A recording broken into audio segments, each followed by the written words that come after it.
Hey, music moneymakers, at some point, whether you're an artist, a producer, a songwriter, a record label owner, publisher, whatnot, you will need to sign a contract with another party or another person. But the problem with that is that a lot of you all have never really seen a contract at all, let alone know how to read one. Now, because you've never seen this contract, you don't really understand the basic terminology of it. On top of that, you probably don't have an attorney because usually when you get your first contract, you don't have an attorney on the line. Now, this may seem a bit nerve-wracking because you probably got some money that's sitting out there that you desperately need at this point. Now, the one thing I hate about this music industry is there really is no school for this, and I mean, it's all based on experience. 90% of the newcomers in the industry will leave the industry never knowing how to actually use the contract, read it, and execute upon it fully, so that they can advance their careers. Now, this is a big problem, and this is what I want to help you all get through on today's video. And with that being said, let's hop right into the Music Money Makeover show. Hey everybody, welcome back to the Music Money Makeover show. My name is Casey Graham. Let's hop right in. The first thing we got to talk about are contracts. It's all about give and take, right? And from a general sense, we're going to talk about this. It's all about give and take on the contract. To all of my new artists, you all want to control everything. You want to own everything. And let me be the first to burst this bubble because I really want to pop it so bad. The thing is, you're not going to own and control everything. You're going to have to give a piece of it up. And for those of you all who have been watching this channel for quite some time, you know I've said this in the past. There's no way that you can advance your career and own and control everything. You can own and control it, but on those contracts, you're going to have to pay some people to make some things happen. That's why it's important to know what you're giving up and then what you'll get in return for both parties' sake. You know, is this contract too restrictive, and what clauses make it too restrictive? Is it flexible enough to allow for future changes in your music career? Because that's very important. Because if it's too restrictive and not flexible enough, it doesn't really give you the room for growth. Does it cover all the details, or does it leave things out? And even though you may not understand that, and this may be a question for your attorney, this is a question that we have to ask. Now, for those of you all who have been watching since last year or 2 years ago in 2021, I did this little thing called Copyright Explained, and I'm going to place that right here. Copyright, the sole right which an author has in their own original literary compositions. The exclusive right of an author to print, publish, and vend their own literary works for their own benefit. Now, of course, there are two main rights of copy that the music industry operates and revolves around, and that's the masters and the publishing. And the masters is referred to as the sound recording copyright. Sound recordings as in records, masters, phonogram, or the audio recording file, i.e. the WAV, MP3, AIFF of the composition and or song. Now, you can collect your master recording royalties or the proceeds due from the sale and streaming of the master recording via your distributor like TuneCore or DistroKid, and if you have a major label deal, then it's them, all right? Now, you can also collect the performance royalties via the master sound recording via Sound Exchange and PPL over in the UK. Sound Exchange is based here in America. And if you are outside of America, any other organization that collects these sound recording performance royalties are referred to as neighboring rights. Now, publishing is referred to as a performing arts copyright here in America. Okay, performing arts as in the composition, sheet music, MIDI files, publishing, or song to be performed. You can collect the performance royalties for the composition via BMI, CSAC, ASCAP here in America, and PRS over in the UK, and other countries have their own performing rights organization as well to collect those royalties for you. All right, now, you can collect the mechanical royalties due from the composition via Harry Fox, Music Reports, and the Mechanical Licensing Collective here in America. You can also collect your mechanical royalties over in the UK from MCPS. So now, Lyric Find right here. You can get your lyric display royalties from Lyric Find and Music Match, but that's that. Let's go through the 6 rights of copyright to be exercised to the fullest extent of the United States Code under Title 17, and that's the right to reproduce. The right to reproduce the copyrighted work in copies or phonorecords, physical or digital format. The right to prepare derivative works. The right to prepare derivative works based upon the copyrighted work. The right to distribute copies or phonorecords of the copyrighted work to the public by sale or other transfer of ownership or by rental, lease, or lending. And then we have the right to public performance, the right to perform the copyrighted work publicly, the right to public display, the right to display the copyrighted work publicly, and the right to digital performance, and that's the right to digital audio transmission performance. See, here's the thing. Copyright is what you will be exchanging for a means of value, and that's the give and take that I talked about earlier in the contract. You get what I'm saying? Copyright law is the legal right for the creators to protect their work. And because this is so, you must understand at least the basic functions of how these copyrights will be exchanged. And once you understand your copyrights, then you can move into your contract a little bit more effectively than not understanding them or knowing them at all. So now we can really dig into the meat and potatoes of this show today. And that's the basic parts of the contract. This contract has three main purposes. Number one is this: to establish a business relationship between two parties. Two, to define the rights and responsibilities of each party for each party. And three, you want to determine how the profits are split up amongst the two parties, or the signing parties on the agreement. Now, in the case of music, we got to examine the parts inside of the contract to really take a deeper look at what we will be looking at, what we really need. You know what I'm saying? Our basic parts that you need to understand and that you need to look for when you're getting your first contract and you don't have an attorney in place and all that good stuff. Because it's going to happen. So let's dig in. Now, number one is the purpose. What is this contract? Now, a lot of times I'll see people, this is the preamble section of the contract. I mean, is it a publishing agreement? Is it an admin agreement? Is it a co-publishing agreement? Is it a record deal? Is it a single deal? Is it a producer agreement? Is it an artist agreement? Is it a label agreement? Is it a label deal? What is the purpose and who is it between?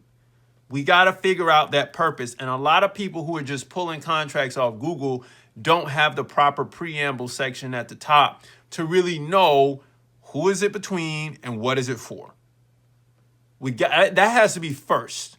Once we see that, we can move into our next thing, and that is exclusivity. Is it exclusive to this particular party that we're signing to, or between the parties that we're signing to, we can't, do the same type of business with another party? Or is it non-exclusive, which gives us more room to move about the chessboard a little bit more freely? All right. When you have an exclusive contract, this can be good on some ends because this incentivizes the other party to work hard. But for the other party, if that one doesn't work hard and the other one is like, hey, you're not doing the work that you said you would be doing, this binds you up.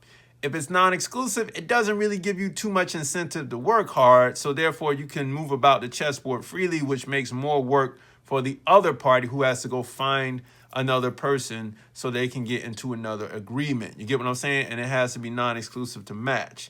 So it all depends on what you want to do here with this exclusivity. The next part of this is the term. And this is where people get things, things get a little tricky here. The term, how long is it going to be? 1 year, 18 months, 24 months, which is 2 years, 3 years, 5 years, 10 years. What are we talking here? All right, because the length of time under an exclusive contract can be a little bit restrictive and binding for you. Or a non-exclusive deal for 2 years might be okay, but it may be too loose. The other tricky thing in that term is the option renewal period. So say if the company didn't do what they were supposed to do, but yet they have the initial option to renew, is this good for you when you want to get out? No, it's not. All right. But the option can be good if things go well. That option is a tricky thing because it has to be written correctly and both parties have to agree that, hey, this makes sense to continue if X, Y, and Z are done. All right. So you got to watch that term there. Our next thing is the territory. Is it going to be in the U.S. only, or is it going to be worldwide? You know what I mean? Is it going to be in Mexico only, or is it going to be worldwide? Where will we be able to exercise this agreement? Now, the term, the territory, the exclusivity, and the purpose should all be at the top of the contract so that you can see what's ahead of you, okay? Because once it gets buried in that contract, that's when the contract starts to get real, real tricky. So we got to see those four components right up front. Now, here's the big part right here, the rights granted. Of those 6 copyrights, which ones are granted to the receiving party in this agreement? Which ones will they use for this particular agreement? We have to understand what copyrights we're exchanging, trading, renting, leasing, and lending on in this particular written instrument, the contract. Because if we don't, we cannot effectively move forward. This may hinder us, this may stop us, or this may propel us forward. You just have to understand what are you doing business with on the agreement. Now let's get into the weeds a little bit here. Advances are these special things that, we get, these special checks that everybody say they want. Oh, we did a $10 million deal or $1 million deal, and you get these advances. These are just advances on the projected sales that they think, or the receiving party will think, that you can make. And if you surpass that, great. This is not a conversation about advances, but you do want to ask the question, okay, if I get advanced, how much will it be? When will I get it? Is it, half up front, half later? How much do I have to repay, and how do I have to repay it by? You know what I mean? Or what do I have to repay it with? We have to dig into that advances question and really answer that. Then when it comes to royalties, you got to say, well, what's my cut? How much will I have to pay my advance back due to the amount of royalties that I have? All right. When we look at those royalties there, then we can say, all right, this is a good deal based on the amount I'm getting paid or the advance that's coming in or whatnot that we requested. It makes sense. When will I receive my royalties? How much will it be? Where will the royalty be coming from? What part of the income? Is it gross? Is it net? We have to figure all of that out. Now, I don't expect you to understand this on your first contract. I'm just making you aware of your base components, because these contracts can get very difficult. They can get very lengthy as well. Our last key indicator here is the warranty section that many people skip. In order for this deal to be valid, what can I not be a part of? What can I not be doing for this contract to exist? If there's something that you're doing that would interfere with this agreement, we have to warrant that for the receiving party of this contract, that there won't be any trouble or any allegations against them because of another agreement that you're in. And those are your base points to the contract that you, as a new artist, musician, publisher, writer, need to be aware of when you're signing this agreement and when you don't have an attorney. Clearly, there should be more addressed here, but I don't want to confuse you. I just want to set you up. I want you to raise your antennas so you can start to understand this stuff. Now, at this point, you probably say, yo, I need an attorney. Okay, great. This is the time that you want to hire one. Okay, you're not in a rush.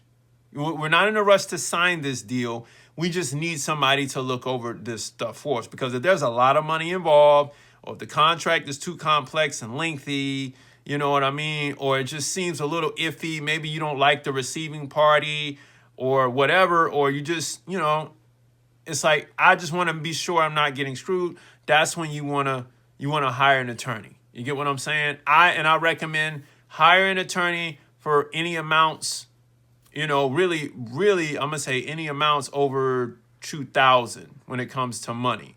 And I'm speaking to my producers here.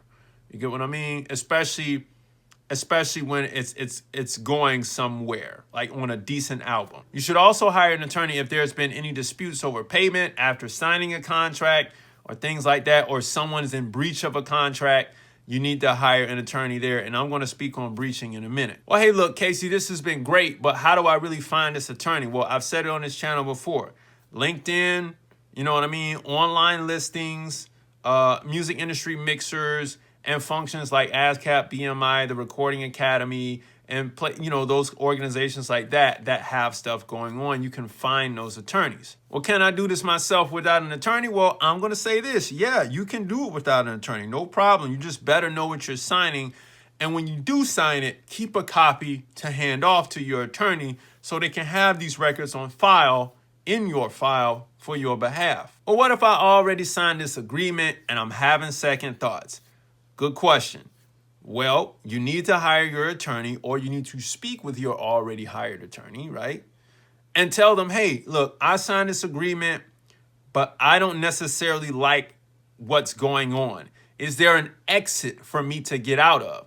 Have the attorney look for an exit. And if there is no exit, talk to your attorney about breaching the contract. And then ask them, okay, what are my repercussions if I do breach this contract?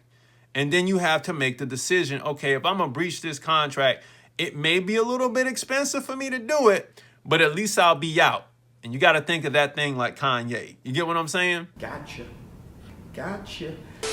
So I want you to really take the time to educate yourself on the contracts that you would be doing business on.